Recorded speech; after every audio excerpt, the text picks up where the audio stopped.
amateurs d'extraordinaire et d'imprévu, à toutes celles et à tous ceux qui lisent le journal aussi pour y trouver des histoires, Pierre Véry et Maurice Renaud présentent Faits divers, une émission réalisée par Pierre Billard.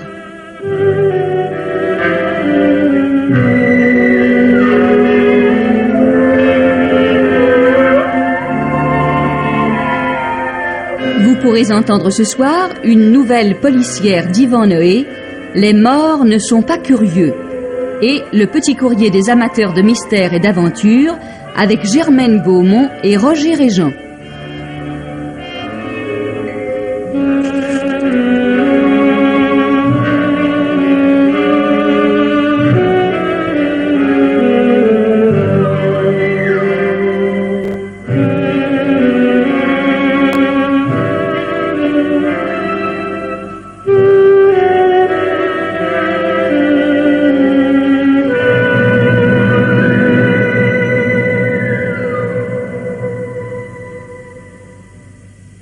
Je voudrais d'abord remercier ceux de nos auditeurs qui ont répondu, nombreux, à l'appel adressé mardi dernier par mon ami et complice Maurice Renaud.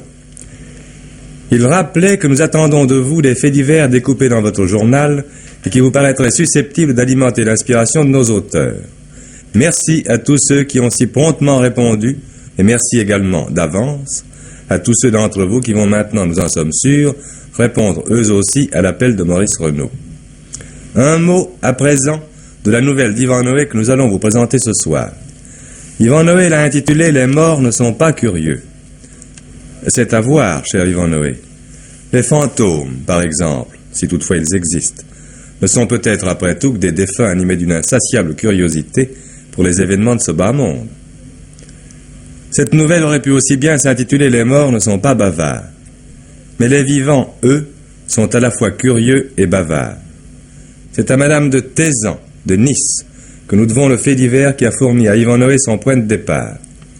Madame de Tézan recevra, selon notre tradition, la brochure de la pièce dédicacée par l'auteur et les interprètes.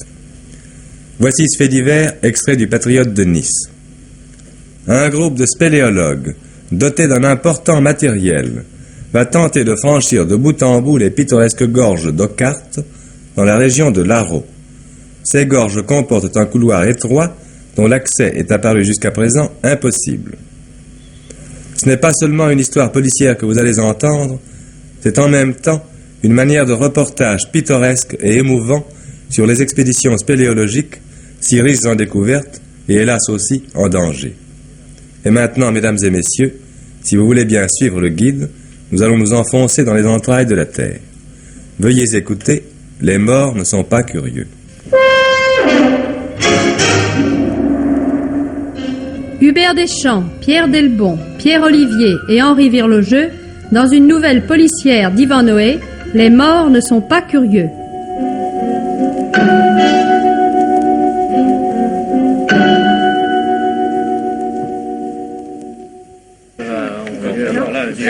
Alors les gosses, allez-vous-en, là. Alors, Robert, tu es prêt? On peut y aller? Silence, voyons, allons, pas si près les gosses, vous voyez bien que vous gênez, allons. Attention au câble, bon sang. Oui, Faites attention, voyons.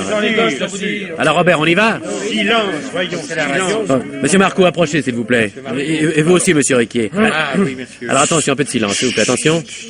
Chut, je compte. 5, 4, 3, 2, 1, 0. Radiodiffusion Télévision Française, ici Jean Le Seine qui vous parle de la Roche-Saint-Pierre. Nous voici, mes chers auditeurs, à quelques jours du début de l'exploration Marcou. Nous avons annoncé déjà que le groupe Marcou allait s'attaquer à l'exploration du gouffre Saint-Pierre, près du village du même nom, dans les Hautes-Alpes. Le gouffre Saint-Pierre est une des fissures géologiques qui ont, jusqu'à présent, gardé leur mystère. Mais nous allons demander à un homme du pays quelques précisions. Monsieur Riquier, s'il vous plaît. Monsieur Riquier est le patron de l'auberge Chalet où nous logeons avec les spéléologues. Je dois vous dire d'ailleurs que la première descente était prévue pour aujourd'hui, mais hélas, un orage nous a obligés de remettre cette descente à demain et les hommes de l'expédition en profitent pour faire les derniers préparatifs. Monsieur Riquier, à quelle altitude nous trouvons-nous? Eh bien, mon auberge se trouve à 1900 mètres. n'est-ce pas? Mais l'orifice du gouffre Saint-Pierre, n'est-ce pas, qui est en question ici, oui. est à 2130 mètres d'altitude. Voyez-vous, à environ 2 kilomètres plus haut. Oui, et combien y a-t-il d'habitants à la Roche-Saint-Pierre, monsieur Riquier? Quelques 300, n'est-ce pas? Mais ils sont difficiles à compter. Oui, et pourquoi? Oui, Pourquoi? et parce qu'ils sont la plupart du temps à faire paître les troupeaux sur les grandes pâtures. Oui, d'ailleurs, le petit village paraît assez désert, en effet, dans ce pays splendide, mais rude et impressionnant. Hein. Ah, oui, mais alors, en hiver, voyez-vous, monsieur, c'est beaucoup plus animé, alors. Mes 20 chambres sont occupées par les amateurs de sport d'hiver. Alors, ça fait beaucoup de travail, voyez-vous. Et dites-moi, monsieur Riquier, vous êtes tout seul pour mener cette affaire, oui? Oui, enfin, c'est-à-dire seul, non, avec mon beau-frère Larsen. Et alors... Oui, eh bien, je vous remercie, monsieur Riquier, merci beaucoup. Bien, mais... Nous allons maintenant demander à monsieur Roger Marcoux, le chef de l'expédition, de nous expliquer son but et les modalités de son exploration. Approchez, monsieur Marcoux, je vous prie. Voilà, là. Depuis combien de temps êtes-vous arrivé à la Roche-Saint-Pierre? Eh bien, près de 15 jours que nous sommes à pied d'œuvre. Mais vous préparez l'exploration depuis de longs mois, je crois. Ah oui, depuis 10 mois à peu près. Et n'avez-vous pas aussi l'intention d'en réaliser le film? Si, bien sûr. D'ailleurs, notre camarade Grandjean, avec tout son matériel, il est là. Oui, et même un peu là. Hein. Grandjean, c'est le spéléo-cinéaste, un gaillard de 24 ans, bâti comme l'homme des bois, toute barbe d'or, qui vient d'intervenir. Monsieur Marcoux, qu'avez-vous fait depuis que vous êtes ici? Eh bien, nous avons d'abord fait monter à dos de mulet et transporter au bord du gouffre un matériel considérable. Oui. Il nous faut en effet, pour y descendre, un treuil qui fonctionne à l'aide d'un groupe électrogène. Nous nous sommes rendus compte en effet que c'était pas une petite affaire non. d'installer ce matériel lourd. Non, il a fallu construire de nos propres mains une plateforme en ciment pour supporter le treuil, organiser un camp pour le matériel, afin de mettre à l'abri les cordages, les échelles, les vêtements, les rations, le matériel électrique, la pharmacie, etc. L'un de vous est, je crois, médecin. Oui, le docteur Heurtaud. Heurtaud. Si, le docteur Heurtaud, médecin d'expédition. Mais j'espère bien n'avoir à agir que comme spéléologue, la spéléologie étant mon violon d'ingre. Cependant, ma mission consiste aussi à veiller sur l'état sanitaire et sur la forme de mes camarades. N'oublions pas qu'ils vont passer de longues heures et probablement des jours sous terre, sans revoir la lumière du soleil, par une température de 4 à 5 degrés, et, je le crains, en butte à des douches glacées qui n'ont rien d'agréable. Bien, vous avez donc entendu, mes chers auditeurs, le docteur Heurtaud, le cinéaste Grandjean, le jeune professeur Marcoux, alpiniste, géologue et volcanologue. N'est-ce pas vous, professeur, qui avez récemment exploré le cratère du Stromboli? Si, exactement, mais là, il faisait chaud. Eh bien, maintenant, passons la parole au quatrième membre de l'équipe, jusqu'à présent silencieux, Gino Ocelli, qui paraît méditer sur les merveilles qu'il devine au fond du gouffre Saint-Pierre. Monsieur Ocelli, quel est plus précisément le but de vos recherches? Notre exploration a été commandée... Monsieur Ocelli, vous êtes italien. Oui. Mais vous parlez merveilleusement français. Je suis de la frontière, je n'ai pas grand mérite. Bon, c'est ça qui donne cet accent très bon. Oui, nous avons entamé cette exploration avec la certitude, dont il serait trop long de vous exposer les origines, que le gouffre Saint-Pierre recèle une importante rivière souterraine que nous devrions rencontrer à environ moins 250 mètres. Cette rivière est celle qui sort de terre à 1000 mètres plus bas dans la vallée sous le nom de Petite Battue. Oui, je vois, oui. Oui, si nous découvrons cette rivière souterraine, il sera probablement possible, par le percement d'un tunnel approprié, creusé à même le flanc de la montagne, de faire jaillir la rivière à 700 ou 800 mètres au-dessous de sa... Au-dessous? Non. Pardon. Au-dessus de sa source actuelle. Mais c'est formidable, ça. Oui, ça peut représenter, d'après nos calculs, 50 millions de mètres cubes par an. Au moins. 50 millions de mètres cubes. 700 mètres de chute.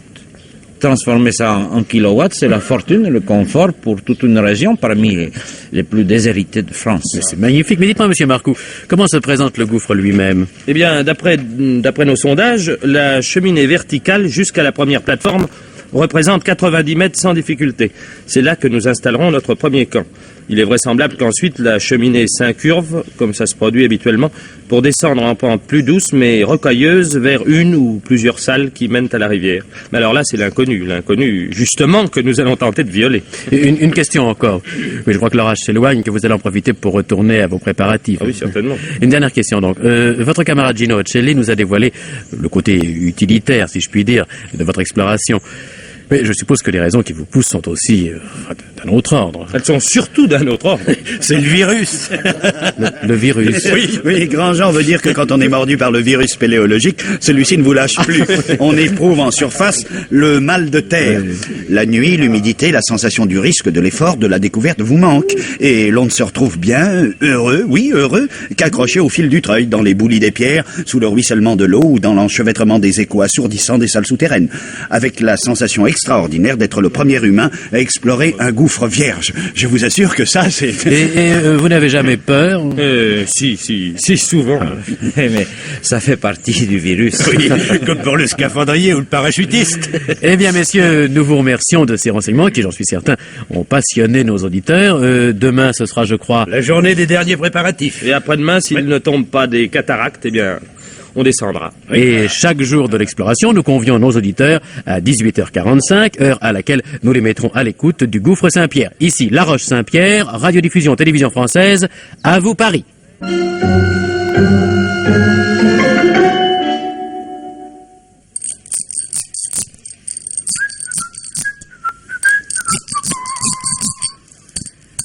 Ah bah, je crois que ça suffira.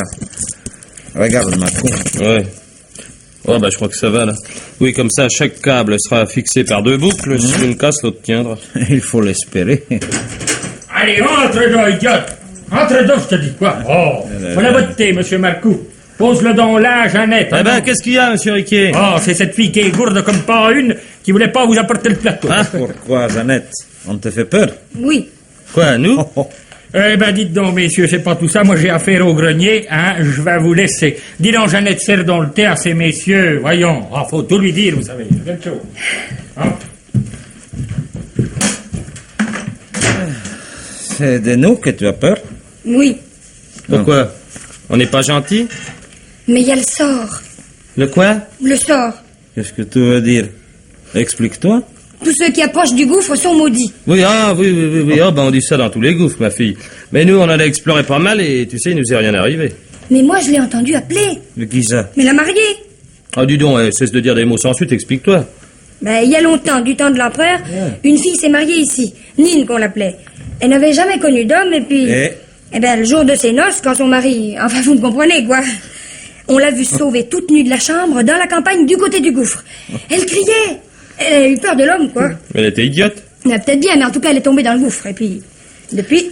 La légende. Mais non, c'est pas une légende. Je l'ai entendu, moi, qui vous parle. T'as entendu quoi? Elle pleure la nuit dans le fond du gouffre. Elle pleure. Depuis le temps de l'empereur. Mais pas elle, son fantôme. Ouais. Il gémit. Et quelquefois même, on entend les violons de la noce dans les arbres autour. Les jours de vent. Il y a toujours du vent. Oui, ben, demain, Jeannette, on descendra dans le gouffre et puis si on trouve Tanine, moi, je vous paye des frites. N'empêche que chaque fois que les moutons vont paître à côté du trou, ils tombent malades. Ils se mettent à tourner en rond et ils crèvent. On n'y peut rien. Ça. Ça s'appelle le tournis et c'est pas des fantômes que les moutons l'attrapent. Et le vieux Sostène, tiens, un jour qu'il était sous, il s'est moqué de la mine. Il a voulu aller pisser dans le gouffre et le tonnerre a éclaté, et les éclairs et la pluie. Et le lendemain, il était mort. Il avait quel âge? Dans les 80, mais bâti pour 100 ans, ce type-là. À boire. Qu'est-ce que c'est? On dirait Grandjean. La malédiction! Tais-toi, imbécile! Viens vite, Marco.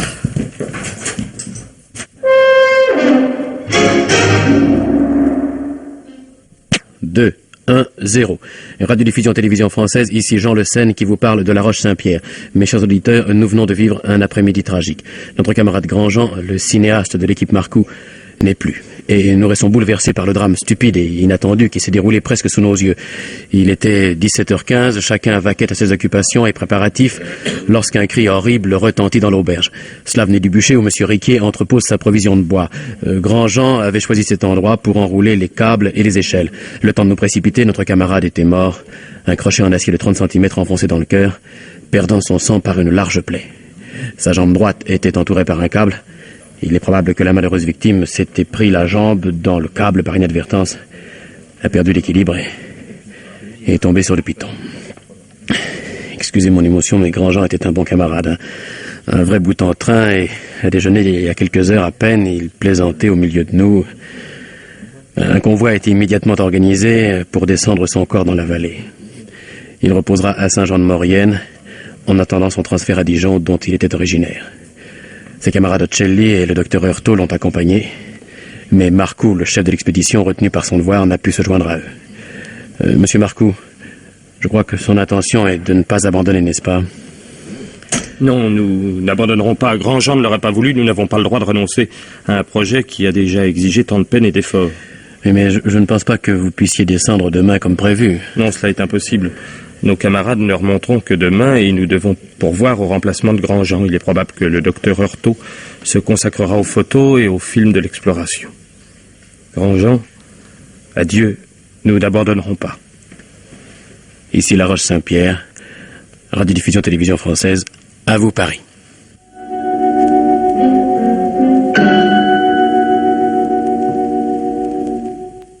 Dis donc, Jeannette, t'es bête. Une fille jolie et roulée comme tu es, rester boniche toute ta vie, c'est tout ce que tu rêves? Pourquoi que tu veux pas? Vous êtes trop vieux, monsieur Arsène. Ouais, 40 ans avec ma santé vieux, t'en as de bonne. T'es pas si difficile avec les autres. Mais ils sont jeunes, les autres. Ma sacrée tête de mule, mais ils t'offrent rien, t'es jeune, qu'un peu de rigolade.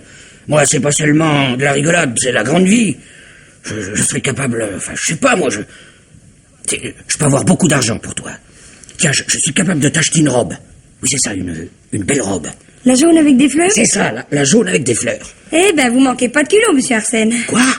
Oui, j'ai demandé le prix. 2200 francs qu'elle coûte. Et vous croyez qu'avec 2200 francs, on peut se payer la Jeannette? Eh ben, dites donc. Mais c'est toi qui me l'as demandé, cette robe. Et c'est qu'un commencement. Après... Après, oui, je vous ai vu faire, vous me laisserez tomber. Moi?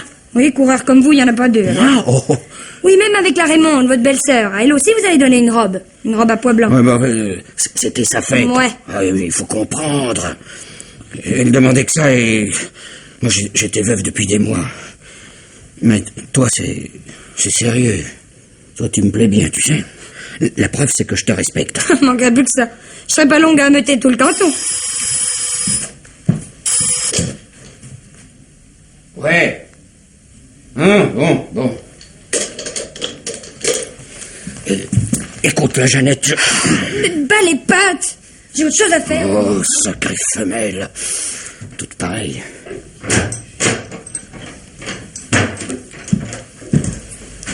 Alors? Rien de nouveau? Si, monsieur Marcoux, on vient de téléphoner de la gare, il y a un colis pour vous. Ah, ce sont les dernières torches que nous attendions. Ben, il faudra les monter ce soir. Oui, mais moi je peux pas, j'ai pas le temps. Ne vous inquiétez pas, Arsène, je vais prendre la Jeep, j'en ai pour 3 heures aller-retour. Oh, comptiez bien 3h30, docteur. Eh ben, je serai rentré pour dîner. Oui, et méfiez-vous du brouillard. Vous en avez jusqu'à 1400 ou 1500 mètres à l'altitude. Et quand vous remonterez, il commencera plus bas. Ça va, je file. Dis à Océlie qu'il achève de préparer les rations pour qu'il y ait cette assortie, qu'on n'ait pas à ouvrir 25 trucs chaque fois qu'on aura besoin de manger. Oui, d'accord. Au revoir, docteur. Salut. Et gaffe au brouillard, docteur. Dites donc, vous connaissez bien le pays, Arsène? Dame, ça fait près de 2 ans que je suis monté pour aider le riquier. Et oui, faut bien s'aider en famille. Ouais. C'est votre beau-frère, je crois. Oui. J'avais marié sa sœur. La pauvre défunte. On n'a pas eu de chance avec les femmes. La mienne est passée à la quarantaine. La sienne qui s'est tirée, la pute. Elle l'a plaqué? Oui. C'était une belle brune, trop belle. Elle tenait pas en place ici, dans ce désert. Il y a longtemps que je m'y attendais. Un jour, il a passé des militaires en manœuvre, des skieurs. Ils sont restés là 3 semaines. Quand ils ont disparu, la Raymonde était partie avec eux. Avec eux tous? Non, probablement, mais allez en savoir. Les militaires, c'est tous pareil. Ouais, elle était bouillante, la Raymonde. Il fallait la ville, le cinéma, les belles robes, les... Oui, c'est une histoire courante. Oui, mais quand c'est à soi que ça arrive, ça paraît extraordinaire. Pauvre Riquier, il en a pris un coup. Cocu, il pensait bien qu'il l'était, mais... abandonné comme ça, avec l'auberge sur le dos, amené tout seul. Parce que, vous savez, elle était pas feignante, la Raymonde. Portée sur la chose, mais travailleuse. Ouais, ça l'a vieilli, le Riquier. C'est depuis ce jour-là que ses cheveux sont devenus tout blancs. Alors moi, je suis monté de Saint-Jean, oui, j'étais dans le bâtiment, pour l'aider au chalet, puis vous savez, de fil en aiguille, voilà, je suis resté. Bon, tenez, aidez-moi, là. Oui. Tirez sur ce rouleau, là. Mon fil soit bien tendu. Comme ça? Oui, parfait. Tirez, là. Tirez. Ah, merci. Eh, mais dites donc, c'est résistant, ces trucs-là. On dirait pas mince comme c'est. Bah oui, heureusement que c'est résistant, parce qu'à 80 mètres sous terre, un homme, son équipement, le poids du fil, les secousses...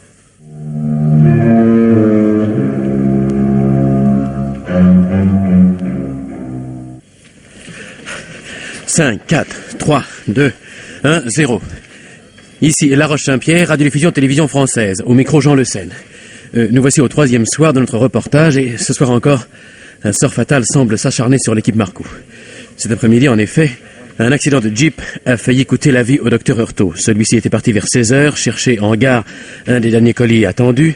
À 2 kilomètres environ de l'auberge Riquier, la Jeep qu'il conduisait est tombée dans un ravin d'une trentaine de mètres de profondeur. Ses coéquipiers Marcoux et Ocelli, alertés, se sont précipités sur les lieux et...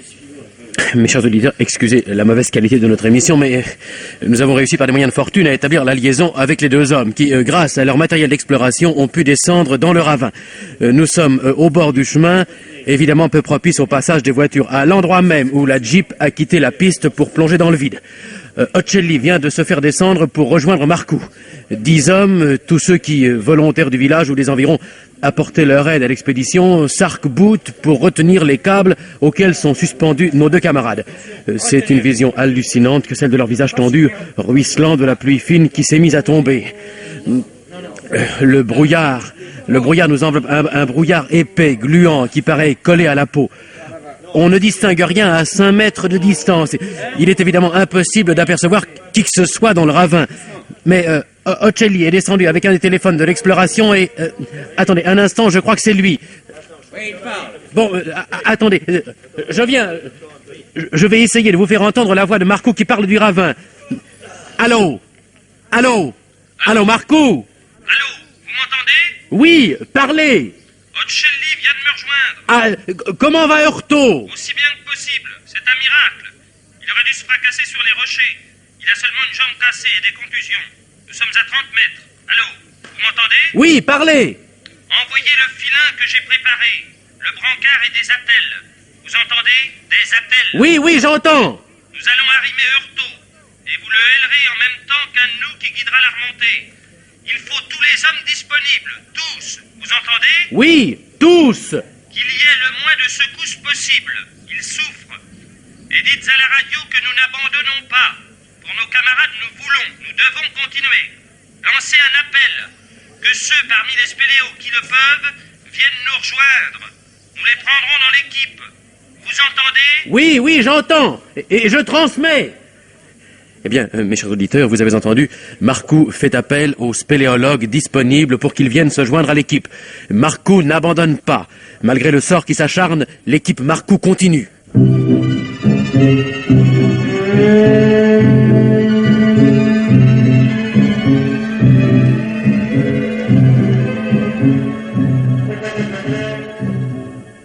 Monsieur Marcoux. Oui. Il y a quelqu'un qui vous demande. Ah, pourquoi? Je ne sais pas. Il vient de Paris. Ah bon, bah j'arrive. Monsieur, c'est moi que vous voulez voir? Oui, monsieur Marcoux, sans doute. Oui. Et mon nom est Charmel. J'ai entendu votre appel. Je ne suis pas très calé en spéléologie, mais j'en fais à mes rares, très rares moments perdus. Je suis en congé, j'allais partir pour les Cévennes rejoindre des copains et j'ai pensé que... Ah bah c'est vraiment très chic, monsieur Charmel, je vous remercie. J'ai déjà reçu une demi-douzaine de télégrammes de camarades, mais qui ne peuvent pas rejoindre avant 48 heures ou plus. Vous arrivez bon premier, mais comment est-ce que vous avez fait? Bah, après avoir entendu votre appel à la radio hier soir, j'ai sauté à la gare. À Saint-Jean, j'ai pris une voiture ce matin et me voilà. Ah bah ça c'est bien, merci. Merci au nom de tous. 2 gars pareils, éliminés en 48 heures. Et même pas en exploration. C'est effrayant. Oui. Vous avez vos bagages? Oui, dans la voiture. Ah bah venez, je vais vous installer. Et là, ce ne sont pas les chambres qui manquent. Ocelli. Oui. Viens, un collègue est arrivé. Sans blague. J'arrive. Charmel, je vous présente Ocelli. Ah, c'est chic d'être venu. On était un peu dans le brouillard, Marcoux et moi. Au propre et au figuré. Dites, il n'y a pas un endroit où on pourrait être tranquille? Dans ma chambre, si vous voulez. Tenez, vous montez par ici.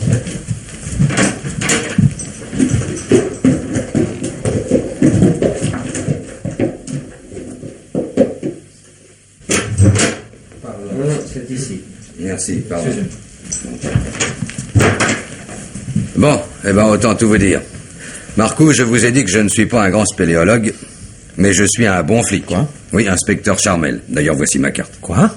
Je comprends pas. Et quand j'ai entendu à la radio la série des accidents, ça m'a mis tout de suite la puce à l'oreille. 2 accidents coup sur coup dans votre équipe, c'était trop. Vous ne voulez pas dire que... Mais Grandjean est tombé. Oui. Il était chaussé comment? Avec ses souliers de montagne? À crampons? Ah oui. Eh bien, à l'endroit où il est tombé, il n'y a pas une marque. Pas un arrachement de la terre battue du bûcher. Oui, je suis allé voir avant de me faire annoncer. Quoi? Un homme qui tombe accidentellement, glisse et essaye de se retenir. Ses souliers à crampons auraient dû marquer. Comment était Grandjean? Nerveux, hurluberlu? Ah non, calme, adroit, méticuleux. Et ce garçon si méticuleux aurait laissé un piton par terre.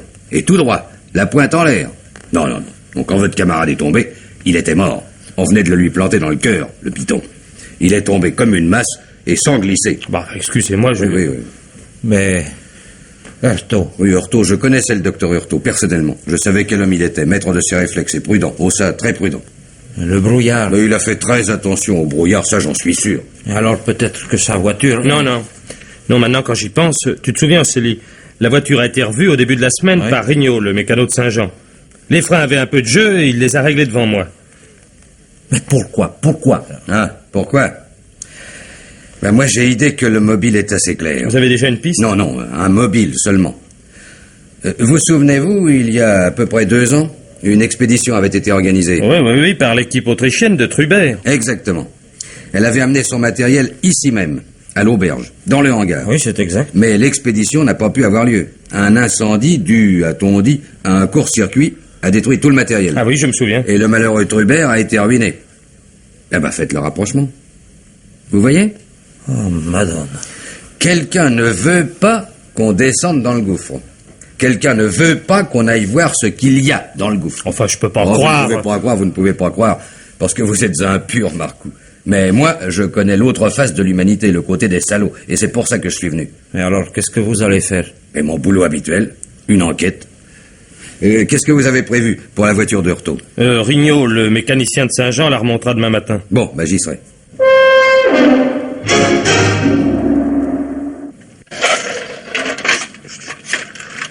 Tenez, lave-la, votre Jeep.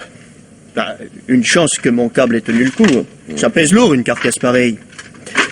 C'est traître ces engins, mais c'est solide. Je comprends, ça a été conçu pour les militaires, alors. C'est pas un pneu, mais les pneus ont tenu le coup. Oui, et les freins, monsieur Rignot? Bah, attendez, je vais voir. Oui. Bah, les freins aussi, ils ont pas bougé. Et la direction? Oh, y a pas de raison. Ah oui, y a pas de raison, je sais bien, mais enfin, regardez tout de même. Oh, sale! Quoi? Alors, Rignot? Oh, monsieur Marcou, y a un drôle de salon en liberté. On a saboté la direction. Eh ben, Marcou, hein? Oh non, c'est pas possible. Enfin, qui a pu faire ça? Ah, ça... dites-moi, monsieur Rignot, il y a longtemps que vous êtes dans le pays? Oui, j'y suis né. Alors vous connaissez tout le monde? Bon, on a tous été à la communale ensemble. Rien que des braves gens, des bergers. Oui, bien sûr.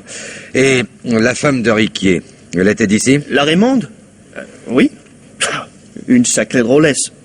Elle avait le feu quelque part. Ici, les gars, oh là là, elle s'amusait à les rendre fous. Mais elle a quitté le pays? Oui, on s'en a fait toute une histoire. Avec un soldat, un skieur, un beau garçon. Et vous êtes sûr qu'elle est partie? Je pense bien. Le Riquier l'a poursuivie jusqu'à Saint-Jean. Mais elle était maligne. Elle l'a bien possédée. C'est drôle qu'elle soit partie comme ça. Riquier avait de l'argent? Bah, l'auberge, ça marche. Il dit qu'elle ne désemplit pas de l'hiver. Oui. Quoi? Ce n'est pas votre avis? J'y comprends rien. Mais sûrement qu'elle marche, l'auberge. Et pourtant, le Riquier, il se plaint toujours. Et il me fait attendre des mois pour une malheureuse facture de 9 billets. Bah, et c'est peut-être parce qu'il était radin avec elle que la Raymonde l'a quitté. Oh non, dans ce temps-là, il l'était pas. Pour elle, surtout. Vous rentrez à l'auberge, je vous dépose? Non, merci, nous rentrerons à pied. Bon, alors je laisse là la ferraille sur le bord de la route, je viendrai la rechercher tantôt. Alors au revoir. Au revoir. Au revoir. Eh ben alors, qui? Dites-moi qui, vous qui savez tout? C'est le gouffre qui nous répondra, Marcou. Ce soir.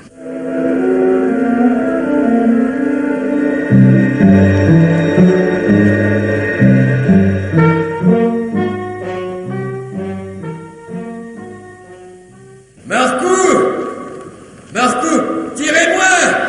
Je manque de souffle! Vous auriez dû nous laisser descendre! Vous manquez par trop d'entraînement!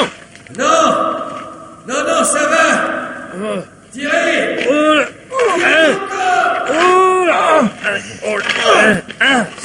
Allez.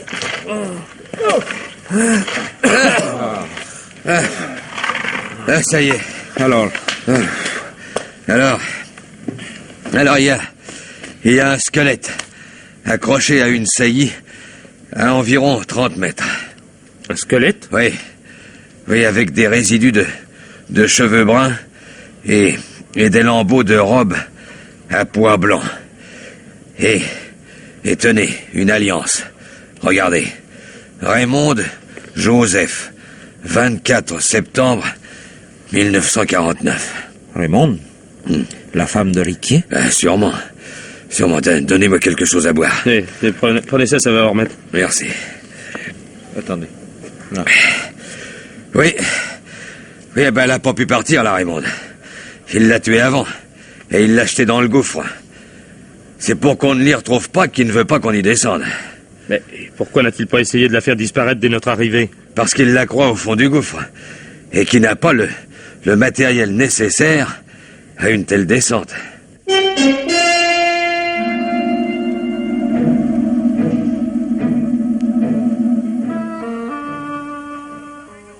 Non, je comprends rien à tout ça, moi. La police.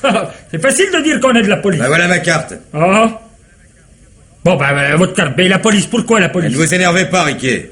Et répondez-moi. Avez-vous l'adresse de votre femme? Oh, non que je l'ai pas. On vous l'a dit que j'étais cocu, qu'elle a foutu le camp avec le skieur. Alors ils vont pas m'envoyer des cartes postales, non? Et vous n'avez pas essayé de la faire rechercher? Oh, faire rechercher, non alors.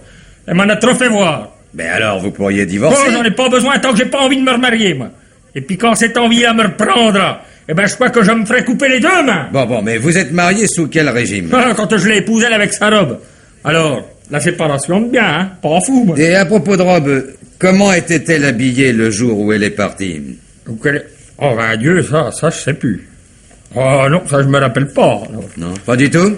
Elle avait peut-être son chandail rouge, puis, attendez, sa jupe bleue. Ou sa robe à pois blanc? Sa robe? Elle avait bien une robe à pois blanc. Oui, je crois. Celle qu'elle porte toujours? Qu'elle a encore sur les os? Dans le gouffre où tu l'as jetée, Riquier? Quoi? Nous l'avons retrouvée, n'est-ce pas, Marco? Oui, cette nuit. Mais non! Elle te trompait. Elle allait partir. Non! Tu l'as suivie jusqu'à Saint-Jean, tu l'as suppliée. Non! Elle n'a rien voulu savoir, tu l'as étranglée. C'est pas moi Tu l'as jetée dans ta voiture. Non! Tu as remonté le cadavre au village. Et tu l'as précipité dans le gouffre, pensant bien qu'il dégringolerait jusqu'au fond. C'est pas vrai! Seulement voilà, il est resté accroché à une saillie du rocher. C'est pas moi que je vous dis que c'est pas moi! Et c'est pour ça que tu ne voulais pas qu'on y descende. Que tu as fichu le feu au matériel de l'équipe Trubert. Non! Je vous dis que c'est pas moi, c'est pas moi! Et alors c'est qui? pas moi! L'arsène. Quoi? Oui, l'arsène, quoi. Explique. C'est lui qui était jaloux. C'était pas à moi. Lui? Jaloux? De ta femme? Parfaitement. Moi, il y a longtemps que ça me faisait plus rien. S'il avait fallu que je casse la gueule à tous ceux qui lui levaient les jupes, j'aurais même plus le temps de manger, moi. Alors, pourvu qu'elle fasse son boulot à l'auberge, ça me faisait plus rien, que je vous dis. C'était comme si j'avais eu une boniche ou une caissière, pas de pu, quoi. Et l'arsène? L'arsène, c'est une autre affaire, lui. Elle le faisait marcher. Elle calait avec n'importe qui, pour l'arsène, c'était pas touche. Même que quelquefois, moi, j'en rigolais. Elle prenait ses airs de nonne. T'es mon beau-frère, qu'elle disait, ça se fait pas. Puis lui qui la guettait dans tous les coins de porte. Il avait fait un petit trou dans la cloison de la desserte, à côté de notre chambre, pour l'espionner quand elle était seule. Vous le saviez? Oui, que ça pouvait me faire, moi, puisque je l'aimais plus. Et elle? Elle faisait semblant de pas s'en être aperçue, la garce. Elle en profitait pour le faire baver derrière sa cloison. Ça l'amusait. Une belle bande de saligots! Jeannette, allez me chercher Arsène. Oui, monsieur, j'y vais. Oui, Arsène, il doit être dans le bûcher. Oui, alors, quand l'Arsène a compris qu'il l'aurait jamais, la Raymonde, qu'elle partait avec le skieur, l'Arsène, il l'a vu rouge, lui. Et puis... Ah! Au secours! Au secours! Marco, venez avec moi. Oui.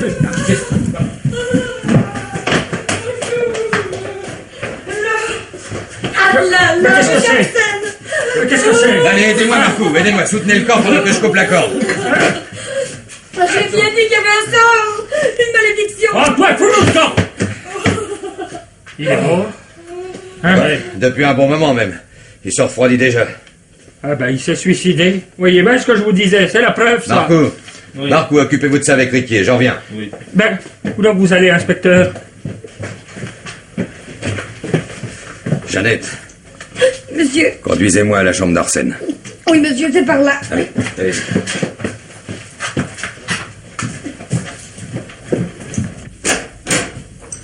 Entrez, monsieur. C'est vous qui faisiez sa chambre? Non, Pourquoi? il voulait pas qu'on y entre. Ah, ah. Ça vous fait quelque chose qu'il se soit pendu? Bah alors, allons, dites-le moi. Vous aviez le béguin. Oh non, Bah alors. mais c'est ma faute. Ma faute s'il s'est détruit. Qu'est-ce que vous lui aviez fait? Oh, c'est lui qui voulait. Mon Dieu. Et vous ne vouliez pas? Non, Pourquoi?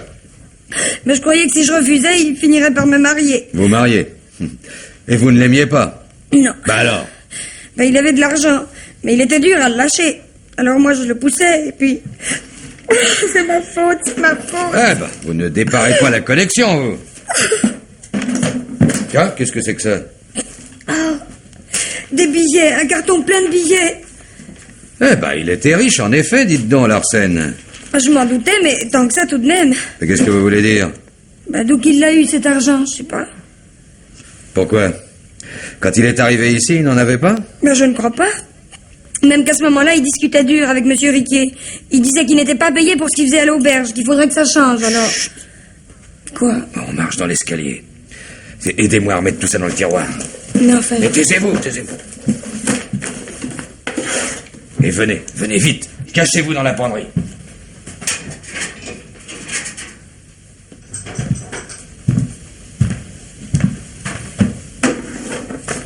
Qu'est-ce que vous faites là, Riquier? Hein? Répondez. Ben, cet argent-là, il est à moi. Ah oui? Ben, bien sûr, puisque mon beau-frère n'a pas de famille, c'est moi qui hérite. Ah, mais oui, il est à vous. Ben, vous voyez. Il est à vous parce qu'Arsène vous l'a pris. Quoi? Il vous faisait chanter parce qu'il savait qui avait tué Raymond et jeté son corps dans le gouffre. Ben... Il vous a soutiré cet argent billet par billet et par plaisir de vous embêter plus que par besoin. Jusqu'au jour où il a eu envie de Jeannette et où il a compris qu'il ne l'aurait pas sans lui lâcher le gros paquet. Mais... Alors il est devenu exigeant. Mais c'est des inventions, tout ça. Oui, alors. eh ben viens là, Jeannette. Viens. C'est pas vrai? Si, c'est vrai. Et comment que tu le saurais, toi? Il me l'a dit qu'il pouvait avoir autant d'argent qu'il voudrait. Salope. Alors, Riquier, l'expédition Marcou est arrivée. Tu as voulu l'empêcher, elle aussi, de descendre dans le gouffre. Qui, moi? Oui, c'est toi qui as tué Grandjean. C'est toi qui as essayé de tuer le docteur. Et tu as bien failli réussir. Alors tu as voulu récupérer ton fric et du même coup inventer un assassin qui prenne tes crimes à son compte. C'est pas vrai tout ça. C'est pas vrai. Seulement il y a une chose à laquelle tu n'as pas pensé. C'est que le type qui se pend n'a pas au cou deux marques. Celle d'un lacet et celle de la corde. Il n'en a qu'une. À moins qu'on ne l'ait étranglé d'abord.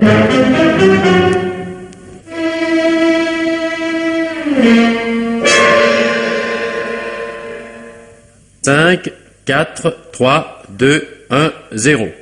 Radiodiffusion Télévision Française, ici Jean Le Seine qui vous parle de La Roche-Saint-Pierre. Après les tragiques événements que nous vous avons relatés et qui ont abouti, grâce à l'inspecteur Charmel, à l'arrestation de Joseph Riquier sous les inculpations de 3 meurtres, d'un incendie volontaire et d'une tentative de meurtre, l'équipe Marcou, renforcée par l'arrivée de nouveaux spéléologues, a commencé ce matin à l'aube son exploration. Marcou a atteint vers midi la cote moins 90.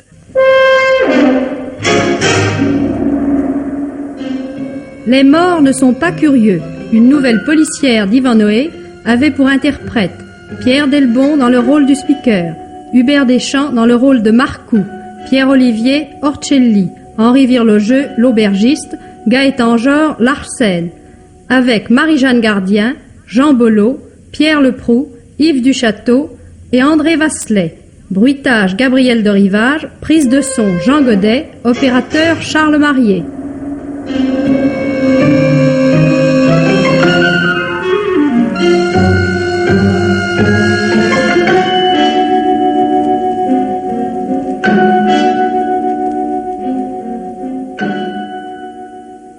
C'est une histoire de Henri Granger que nous vous présenterons mardi prochain.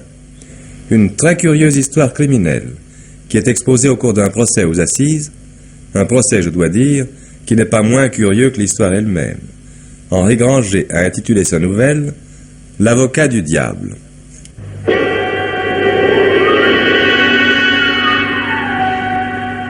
Petit courrier des amateurs de mystère et d'aventure.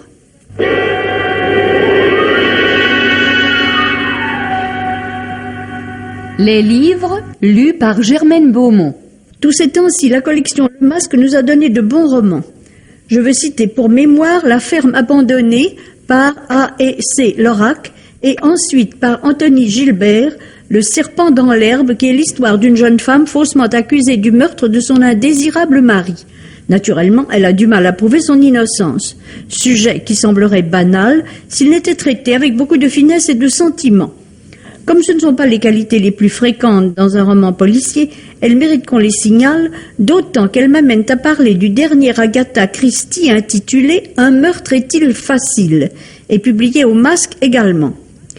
Je crois que pendant longtemps, le seul nom d'Agatha Christie fera battre le cœur des amateurs de romans policiers, même s'ils lui préfèrent des auteurs plus dynamiques et plus modernes. Mais ce que l'on demande à la chère Agatha, ce ne sont pas des rafales de mitraillettes, c'est un agencement ingénieux d'intrigues à rebondissements, et sur ce point, elle connaît peu de rivaux ou de rivales. Un meurtre est-il facile présente d'abord une particularité. On n'y rencontre ni Hercule Poirot, ni Miss Marple. Le détective, c'est un fonctionnaire de la police d'Extrême-Orient, Luke Fitzwilliam, qui, ayant pris sa retraite et pourvu de quelques rentes, regagne Londres afin de s'y reposer. Mais dans le train, et le jour même de son arrivée, Luke rencontre une vieille demoiselle, Miss Pinkerton, qui, un peu bavarde et mise en confiance, lui raconte qu'elle se rend à Scotland Yard pour signaler que le village où elle habite est le témoin depuis quelque temps d'une série de morts bizarres frappant les individus les plus divers et provoqués, du moins le croit-elle, par une seule et même personne. Luke Fitzwilliams n'accorde guère de crédit à cette confidence, mais le lendemain, il lit dans le Times que Miss Pinkerton, avant de parvenir au Yard, a été renversée et tuée par une voiture dont le conducteur a pris la fuite. De plus, un certain docteur Humbleby, dont Miss Pinkerton présumait qu'il pourrait bien être la prochaine victime du mystérieux assassin, figure peu de jours après dans la liste des décès. Luke Fitzwilliams décide alors de prendre l'affaire en main, et nous voilà installés à sa suite dans un très joli village qui n'est malheureusement pas de tout repos. Il faut beaucoup d'adresse à Agatha Christie pour jeter la suspicion, non pas d'un assassinat, mais de 6 assassinats différents sur 3 personnes différentes également soupçonnables, et cela le plus plausiblement du monde. Mais Agatha Christie n'a pas fini de nous étonner.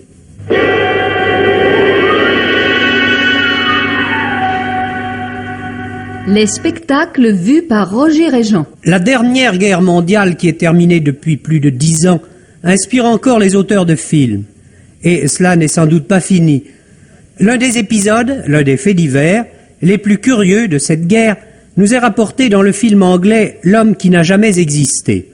Ce film a été réalisé par Ronald Neame, d'après un récit d'Ewen Montagu, lequel récit s'inspirait lui-même de faits réels arrivés en 1943. Il faut vous dire tout d'abord que le major Ewen Montagu, qui vit toujours et qui apparaît même pendant quelques instants dans le film, relate dans son livre des événements dont il fut lui-même le héros. C'est à son instigation et sous sa direction que les services secrets britanniques montèrent l'une des plus gigantesques mystifications de la guerre. Très brièvement, voici en quoi consistait cette mystification, qui réussit d'ailleurs en tout point et abusa pleinement l'ennemi. En 1943, alors que l'état-major allié préparait déjà les débarquements sur le continent, il s'agissait d'égarer le commandement ennemi sur les lieux de ces débarquements. Le major Montagu, avec l'aide de l'Intelligence Service, fit déposer par un sous-marin un cadavre sur la côte espagnole. Ce cadavre, affublé d'une identité entièrement fausse, était porteur de documents secrets, fabriqués de toutes pièces, d'où il ressortait que les Alliés préparaient le débarquement en Grèce. Les nazis, croyant avoir mis la main sur un plan ultra-secret de l'état-major anglo-américain, dégarnirent les côtes italiennes et massèrent des troupes en Grèce, Or, le débarquement eut lieu peu après en Sicile. Évidemment, voilà un scénario qui, s'il nous était conté dans un film de fiction, paraîtrait absolument incroyable. Tout comme cette affaire Cicéron, d'ailleurs, qui fit aussi l'objet d'un film et qui relate en somme l'histoire exactement inverse. Les Allemands eurent connaissance des plans du débarquement en Normandie, mais que ces documents aient pu tomber entre leurs mains leur parut tellement fantastique qu'ils crurent à un faux et à un piège. Et voilà le plus étonnant, et ce qui donne à tous ces événements un sens profond, et une poésie peut-être. Dans cette bataille prodigieuse de force que fut la dernière guerre, le vrai ne fut pas cru, et les documents les plus truqués furent pris très au sérieux par les services secrets les plus avertis. Quant au film « L'homme qui n'a jamais existé », il est très correctement réalisé. Il n'atteint certes jamais l'intensité de cette affaire Cicéron, tournée de main de maître par Mankiewicz, mais l'attrait exceptionnel du sujet maintient pourtant le spectateur toujours attentif. Clifton Webb, qui joue le rôle du major Ewen Montagu, est sobre et très certainement fidèle au personnage qu'il incarne. Pour rester dans le domaine du film mystérieux, un mot pour finir de SOS Scotland Yard. C'est un film policier anglais de ligne traditionnelle, assez bien réalisé, bien joué par Jack Hawkins, mais en fin de compte plutôt banal. Pas d'assassin à découvrir dans cette histoire, mais au contraire un mystérieux cambrioleur de coffre-fort. Péripéties habituelles, exploration rituelle des fichiers de Scotland Yard, et pour finir la bonne poursuite en voiture, dérapante et sifflante à souhait. Comme vous le voyez, tous les accessoires sont là, il ne manque que ces quelques traits de fantaisie et de génie qui allument les projecteurs et font briller le décor.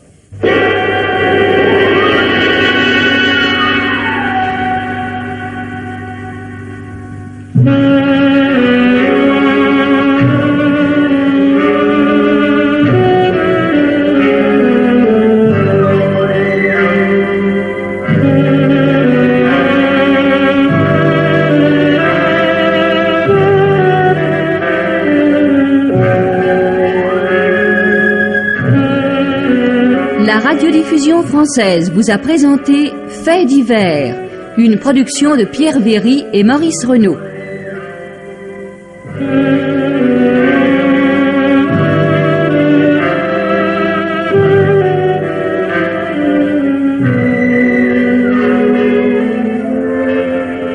Vous avez pu entendre ce soir une nouvelle policière d'Yvan Noé, Les morts ne sont pas curieux, et le petit courrier des amateurs de mystère et d'aventure avec Germaine Beaumont et Roger Régent.